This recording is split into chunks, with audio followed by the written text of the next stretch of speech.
Hey gang, so Jason here, and I'm gonna do it's a Saturday afternoon. I've got some stuff going on that I've just kind of got to sit here and babysit for a little bit.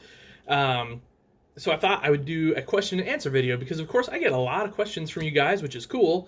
I love that, love answering questions. Oh, by the way, see my new leak right there. So we got an inch of rain last night and we had quite a bit of thunder, lightning, wind, and so on and so forth with it. And I got a leak. That's awesome. Can't wait to fix that. I'd be doing that today, but it's more storms on the way. So it looks like the next 3 or 4 days, pretty good chance of storms, and then like all week a chance of storms. It's crazy right now. We went from flooding to drought, and now we're back into the wet pattern again. I don't know, whatever. And can you believe like harvest is a month away? I mean, it's nuts. Absolutely nuts. I know a lot of you guys down south are already harvesting, but here in Illinois, I think we're going to be middle of September would just be my guess. So the corn's starting to fire a little bit in the dry spots. It's kind of turning, and a couple of the guys that got it in real early. I mean, I wouldn't be surprised if we don't see some guys going maybe... I doubt Labor Day weekend, but maybe the weekend after Labor Day. I think for us personally, it's going to be more like the middle to the end of the month, but we'll see because it seems like it's happening fast right now. So anyway, there's that update.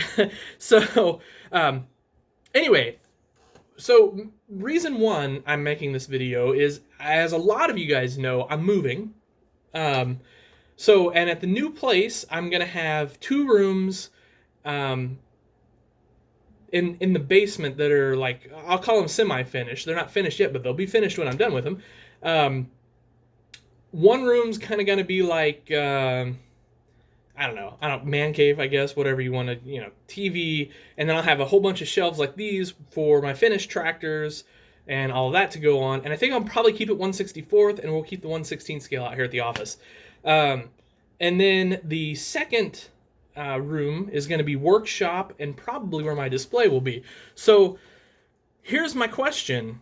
What should I do on my next display? Like, I've kind of been working on it, and if you guys have seen on my Instagram, I've been mocking it up digitally. I've been doing 3D renderings of it, and I'm not very far with it. I've got the basic layout. I put a field down, and then I put up some grain bins. So that's one of the things I want is I want a nice grain facility there. I'm not gonna go huge and I'm not gonna go like huge with the facility. I don't, it's not gonna be like 20 bins or anything like that. But I'm thinking maybe 6 and maybe even less than that, and then just detail it out. And then it's gonna be on the edge of the display so that maybe the illusion is there that it's bigger than it actually is. So there's that.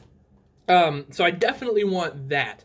So then my next question is, what do I do with the rest of it? Obviously, want a large field area for modern equipment, and then I want to do some hay, but I don't want a huge hay area. Like I kind of want it to be maybe a corner, maybe have a hill going up, something like that, where there's just some pasture and hay, so that I can just have some kind of old school hay equipment and loading up bales or something. I'm not sure yet, but I want that. That's such a huge part of agriculture, at least here in the Midwest, and to some extent I've neglected that in my displays in the past, and it's just because, I don't know, I just have for some reason. So I just want a little bit of a haying operation, nothing huge. So then, here's the other, like the rest of it. So obviously I want a shop of some sort and some sheds, and Nate's Farm Toys, he's gonna take care of all that for me. I mean, I already have a lot of the sheds. If I need anything else, he'll be the one that builds it. But what I'm wondering, or what I'm kicking around anyway, is what if I made a seed company? So, think, obviously like Pioneer is huge, but think of something on the size of like Burris, or one of the smaller, I don't even know, I don't want to call Burris small either, they're pretty big time, but a place where I could have some seed sheds and things of that nature, just to have something different. It's what I'm kicking around, and I don't know, because honestly, today I'm getting in the new place, and I'm going to measure the room where I think this display is going to go, and I'm going to see how much room there is there to know for sure. I know I can fit 2 4x8 sheets of plywood, but I don't know that I want two 4x8 sheets of plywood. I may do something different. I'm just not sure yet. And then there's mini displays, which I think I want to do a mini display for corn harvest, a mini display possibly for side dressing, and then we'll see what else. But that way I don't have to do an entire field with corn stalks, so thousands and thousands of corn stalks, but then have that take up the display all year round, even though obviously we wouldn't be harvesting corn all year round. So I don't know. That's where I'm getting at. But the key to this display, it's going to be a slow process because I want it to be incredible. I want maximum detail. I want it to wow people. Like I want to be one of those top guys in the display field. Now I'm not going to show it. It's going to be in my basement. It's going to be permanent. But I want to be on that level so that when I'm posting on the internet, people go like, dang, dude, that's awesome. So anyway, all right, now to your questions, because I've already taken up 6 minutes of your time here blabbering on about me. On to your questions. And I've got 3 of them here, and I'll make it quick, but I wanted to get to these because maybe one of them, 2 of them are time sensitive here. So I had someone ask me, and this is kind of what sparked me asking you, what should they do for their display? Or how to get ideas. Drive around your area, see what's happening there, see what the farms look like, see what buildings they have, see what equipment they have, and if all else fails, model your farm after a real farm. I mean, that's a great way to get started. But to me, the most important thing is just to get started, to just do it. Don't worry about what anybody says. Don't worry about if they say, oh, that tractor's too big for your farm, that tractor's too small for your farm, you have too much equipment, all that stuff. Don't worry about that. Do your own thing. Start building scenery, start detailing it, start having fun, and then once you've kind of got the hang of it, you can worry about making it super realistic or whatever it's going to end up being down the road. Like I said, the important thing is to do it. Okay. The second, so this is kind of funny, like, so the question is, do you like others making farm toy videos? And I think like what he was kind of getting at there was like, do I have any rivals or anything like that? And I don't. You guys, if you guys know me, I just don't. To me, the more people doing this hobby, whether it be making how-to videos, display videos, or just review videos, or just showing off their collection, the more people, the better. And that's just my opinion. That keeps this hobby going. It exposes this hobby to new people. It gets people excited about the hobby. And, that's what we want. Because as we go along here in time, less and less people are involved on the farm. Obviously more people are moving to the cities. That's where the jobs are. That's where the work is. It's understandable. And also with modern equipment and automation and all that, it takes less people to farm. So less people have exposure to farming. But that doesn't mean we can't expose them to farming through what we're doing. And I think it's important because there's a huge disconnect between farmers and people in the city who don't know how their food gets to them. And it's not their fault. If you lived in New York City, you've never seen a farm in your life probably. You don't have a clue. Food comes from the grocery store or McDonald's, whatever. It comes out of a brown paper bag. So I feel like toy farming and real farming videos, that's a way for us to connect to everybody, basically, and to tell our story and to connect with people, because that's what's most important. Like I don't want to get political. I don't want to get too philosophical here, but we have this huge problem right now where people are sort of drawing sides and they just talk at each other, not to each other. And, so if you're this political party or if you live in this part of the country, or, you just talk at these people. You don't talk with them. And that's a huge problem. We have to talk to each other, and you have to be able to discuss and kind of like calmly go through things. And then we all learn from each other and can understand why this guy believes this way and this guy believes this way. And then everything's better because of that. So that's my thought. Like, I hope everybody starts a YouTube channel and starts making videos. Because it's like I said, one, it's a way to get it out there for everybody, but two, you can inspire even other YouTubers. I mean, I see people all the time that maybe you're making a video or something like about a tractor or their display, and I see how they do it, and I'm like, oh, that's cool. I ought to try that. So that's just my philosophy on it. And oh my gosh, guys, I'm sorry, we're already up to 10 minutes here. I apologize, but as you guys know, I'm really passionate about tractors and farming, so I can talk about that forever. All right, so this was one, and I'm sorry it's 10 minutes into the video. This is one I felt was really important to address. So a fella, young guy, asked me. He just turned 14, I guess, and he got around $100. I think it was a little more than $100 for his birthday, and he asked what tools would be useful for him to start customizing with, if he was going to go and spend that roughly $100 on those tools. So hands down, a Dremel. So you can get a Dremel. I believe it's the 4000 series is where they're at right now, and you can get that with the flex head attachment, which I highly recommend. Just makes your life a little easier when you're dealing with small stuff. I think for around $80 roughly, and sometimes even less if you can catch it on sale.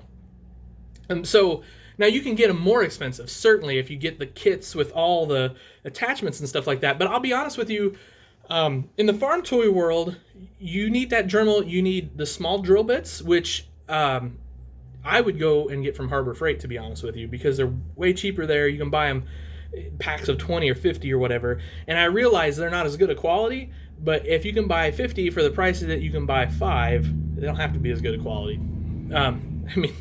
Sorry, they just don't. I do recommend spending a little bit extra money and getting the Dremel quick change cutoff wheels. So it's got this little attachment on it, and it's spring loaded, and so instead of having to unscrew your top, I guess your mandrel maybe is what they call that, and then replace that disc, you can literally just pull down and twist it off, and then you can twist the new one on and do it. It makes changing the disc a million times quicker. And if you're going to get really serious about cutting up tractors and things like that, you want to be quicker with it. I mean, time is, your time's worth a lot, to be honest with you. So, that's that. So Dremel, without a doubt, and like I said, get the flex head attachment if you can swing that. It's not much more than a regular one. You can, like I said, you can definitely get that for under $100. So that's the number one tool in farm toy building, Dremel. And I suppose there's probably, I was getting ready to move on there, but I suppose there's probably knockoff brands as well, but I've never tried one, so I'm not going to recommend one. But, I mean, I've gone through, I don't know, maybe 4 Dremels in my lifetime, and I've been doing this for a long time now. Dremels, I mean, they're just good tools, so they last forever, and they do what you want. Okay, last question. Sorry, this is really getting long now. Okay, what is my next project? Okay, this is not really important, but so like I said, the farm toy display is big. Doing all the 3D drawing work on it right now, and I'm doing that because that way I can tweak and change it as much as I need to going forward before I actually spend money and do it. Because building a display, especially if you're going to do like 2 4x8 sheets or something like that, it's pricey. I mean, there's no way around that. It's going to cost a little bit of money. So there's that. So that's my big obviously upcoming project.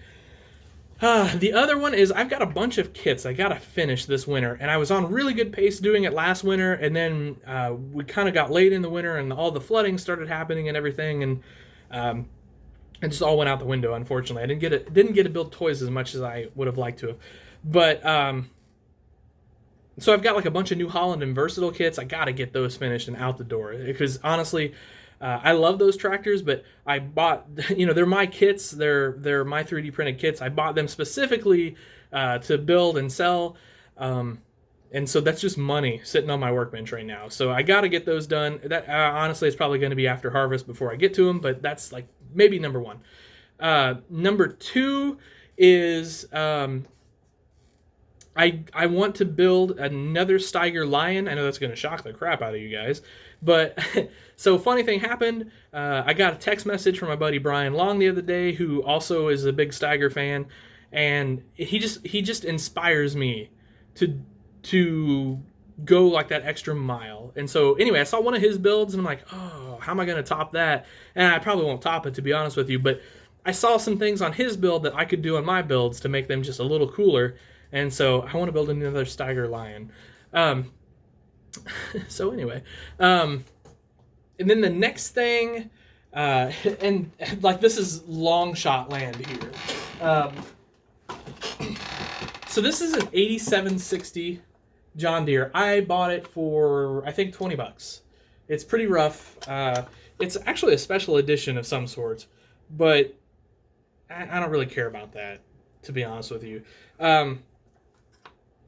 So this is obviously 1/16 scale, and I just want to see what I can do in 1/16 scale. Can I make, how do I put it? How do I put it without sounding cocky or weird? Because I'm not that way. I'm not cocky. Can I make an elite level 1/16 scale custom? And I don't know the answer to that. I don't know that I can do that. I don't know if I'm that good, but I want to be that good. And so what I want to do is I want to cut the grill out. I want to make a real grill, scratch build it. Real grill for this. Same way with these side things here, side grills. I want to do that. I want to detail out all of this, all the articulating joint.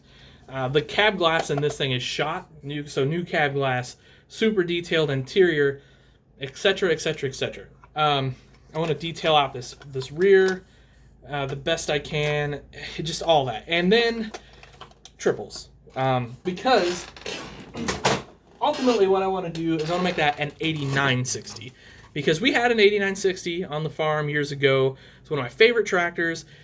And they make a 16 scale version. It's like a Denver Expo edition. They're sky high in price. I can't afford one. I'll probably never be able to afford one.